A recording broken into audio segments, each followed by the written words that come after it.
قال: اعلم يا حذيفة أن أمتي سوف تمحى ولا يبقى إلا رسومهم، وأن أمتي سوف تفعل خصال فإن فعلتها ابتلاهم الله بخصال أخرى. قلت: وما هي يا رسول الله؟ قال: إذا تركت أمتي الدعاء حل البلاء. إذا تركت أمتي الدعاء حل البلاء، وإذا منعوا الزكاة قل المطر، وإذا طففوا المكيال رفعت البركة، وإذا بخسوا الميزان ابتلاهم الله بقسوة القلب، وإذا عطلوا كتاب الله وسنة رسول الله سلط الله عليهم عدوهم، فأخذ بعض ما في أيديهم وترك بأسهم بينهم.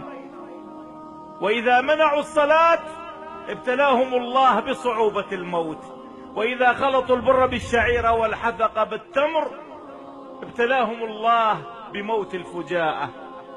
فقلت: متى ذاك الزمان يا رسول الله؟ قال: إذا خونوا المؤمن واستخانوا المؤمن وصدقوا الكاذب وكذبوا الصادق، وكثرت الخيانات وقلت الأمانات، وكثرت المساجد وقل منهم الراكع والساجد، واتخذوها للغيبة والنميمات، وافتخروا بنسب الآباء والأمهات، واستحنت الأم على البنت والبنت على الأم، أي واحدة تعير الأخرى بذنبها وعيبها، وقبل القضاة الرشوات، فلا يرى في ذلك الزمان إلا سلطانا جائرا، وحاكما ظالما، وظالما غاشما، وغنيا بخيلا، وحالفا كاذبا، يرون الحياة مغنما والممات مغرما، وإذا دعا واحد من خيارهم فلا يستجاب له دعاؤه، وتقل حشمة الدنيا، وتهان العلماء، وتسب الفقراء، حديثهم فيها الغيبة،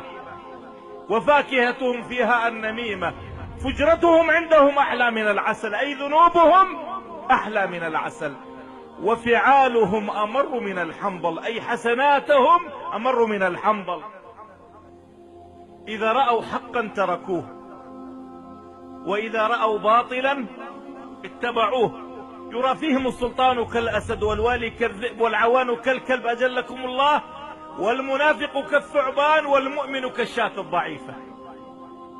فيا لها من شاة ضعيفة بين ثعبان وكلب وأسد. فإذا كان الأمر كذلك ألقى الله الفتن في سائر الأرض حتى يعود المؤمن. من يرى هذا المقطع ومن ساهم فيه ومن أعان على نشره، اللهم فاغفر له ذنوبه كبيرها وصغيرها، جلها ودقها، عظيمها ودقيقها، يا رب العالمين.